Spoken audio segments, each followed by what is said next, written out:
Kod nas u Ravnom Sremu postoji legenda koja kaže: Bog je na zemlji napravio raj i dao mu ime Srem. I stvarno, baš kao u raju, mi u Sremu imamo sve. Plodnu zemlju, vredne ljude, imamo i šume. Što bi Srem bio bez Fruške gore, ali i reka, Dunav svakako, kada već mogu da biram.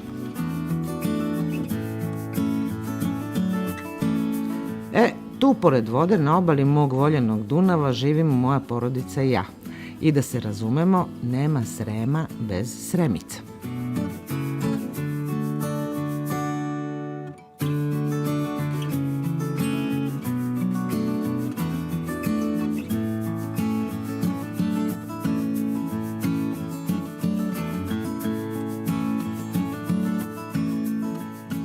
Na kraju Fruškogorskih šuma između plodne ravnice i Velikog Dunava nalaze vam se Banovci.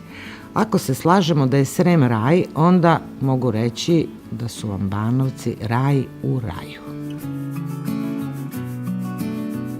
Ovo su moje komšije, imamo ovde prodavnicu, ovo je naša crkva, još jedan komšija naš, imamo odličan bioskop, imamo kafanu, pa još jednu kafanu i još jedna kafana. Apoteka, autobusko stajalište. Pored Banovaca prolaze i brodovi, a iznad Banovaca često preleću avioni i helikopteri.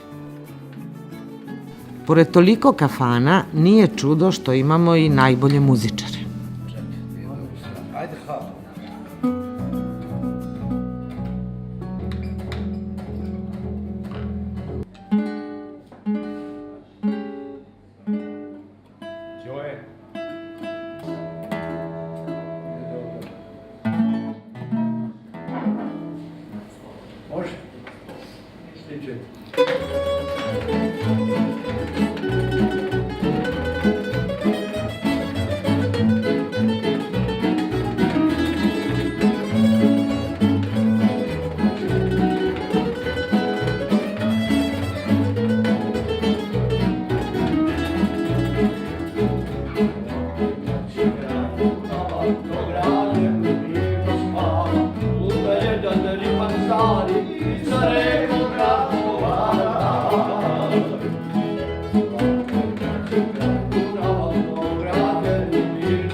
Dunav jeste večita inspiracija umetnika, ali njegova bogatstva predstavljaju razlog zašto ljudi žive pored reke. Ratari imaju plodnu zemlju, ali ako je godina suva ili opet ako ima previše kiše, rod je slab.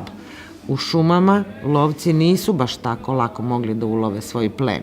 Mi ovde u lovačkom domu to najbolje znamo. Ali zato u Dunavu se uvek moglo pronaći nešto za jelo i ne samo to.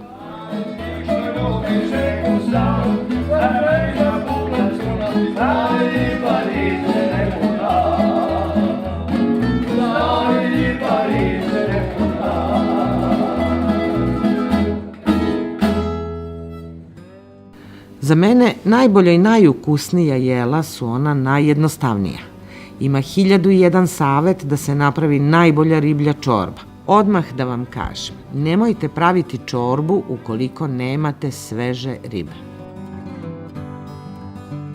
Pa kod nas u Vinkovcima se čorba nije mnogo kuvala u onim krajevima, ta se bilo popularnije. Ona se radila otprilike jedan put, dva put godišnje, tako da... A i to se, uglavnom smo mi tamo kuvali neke čorbance i tako te stvari, a od čorbe je još bila popularnija taj riblji paprikaš, on se nekako češće kuvao, čorba je bila malo ređe na meniju, ali bila je bar 2 puta godišnje, to se znalo da se mora čorba kuvati riblja. Zato ste vi došli u Srem, gde se kuva prava riblja čorba na Dunavu i Sremice su naravno najbolje kuvarice. To nema Boga. Da. Znam da sam ja majstor za kuvanje riblje čorbe, ali mislim mislim da ti ipak bolje čistiš ribu od mene, tako da ću taj deo posla prepustiti tebi. Htjela si lepo reći da se zna ko radi šta u ovoj kući. Tako je, da. Dobro, pa je tu je. Znači, ja da se uhvatim mog posla.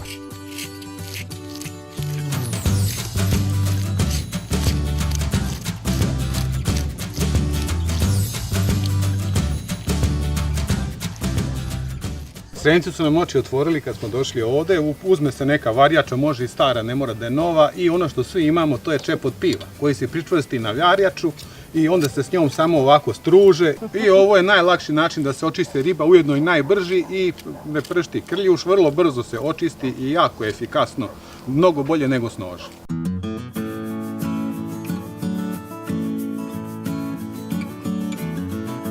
Što više ribe, ukus je bolji. Ne stavlja se štuka jer nametne svoj specifičan ukus.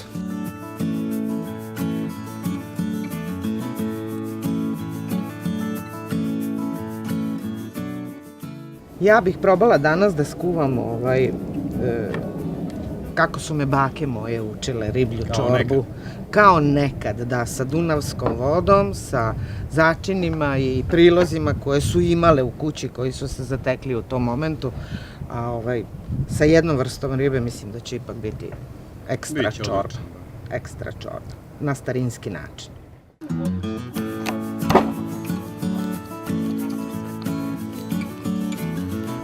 Svako ima svoje pravilo i neki svoj trik. Za mene u riblju čorbu, pored ribe i vode, idu još so, luk, kuvani paradajz i mlevena paprika.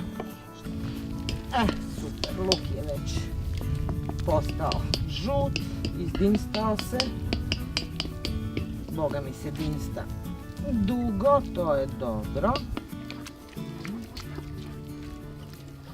Sad ćemo sale da dodajemo začine, pa ćeš ti onda na kraju i ribu dodati ovde. Ja bih sada ovde, pošto sam pripremila već ovde začine, umešala u domaći paradajz. Znači ovde u začine sam stavila soli, stavila sam paprike slatke, malo paprike ljute, domaći paradajz i to je otprilike to osnova začina za riblju čorbu, ne treba tu da se mudruje mnogo. To su osnovni začini koji daju, a riba će dati na kraju poseban ukus te riblje čorbe. Idemo polako da mi to umešamo.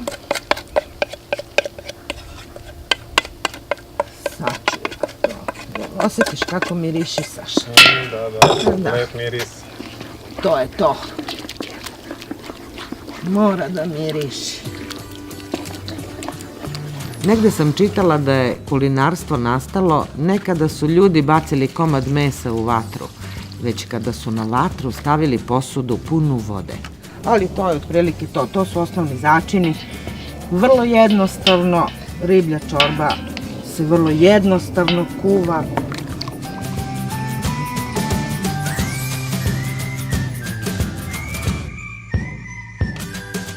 Mislim da ljudi imaju jedan poseban odnos prema čorbi. Jelo je jednostavno i lako se sprema, a opet je izdašno, pa čak i sito. U svakom slučaju dovoljno sito jer je čorba vrlo često bila glavni, a najčešće i jedini obrok u sirotinskom i teškom životu naših ljudi. Ja mislim da je ovo sad vreme da ti polako stavljaš ribu u ovu čorbu, da mi to privodimo kraju. Samo polako da se ne isprskamo. Počinjemo od repa. Da. Rep, glava obavezno. Glava obavezno. Sa izvađenim škrgama, naravno. Da čorba ne bi bila gorka i mirisala na mulj. Čorba je gotova čim riba ispliva na površinu, znači to je 15 minuta na laganoj vatri, njoj ne treba mnogo i to je to, možemo da ručamo. Da vidimo da smo majstori.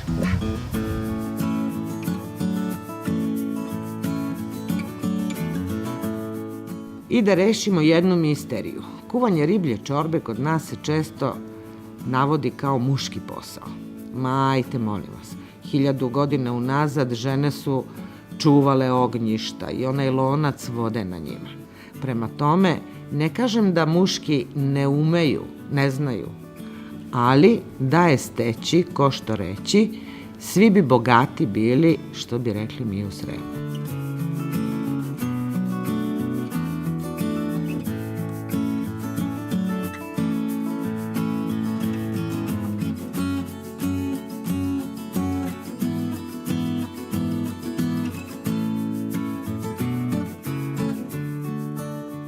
Ima još jedna stvar koja mi se kod čorbe posebno dopada.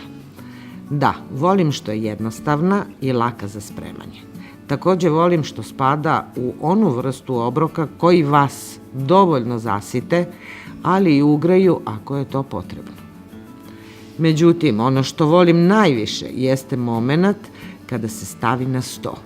Mirisna i vrela čorba i ljudi oko nje za mene je simbol radosti i zadovoljstva koje pruža zajednička trpeza. Uživajte!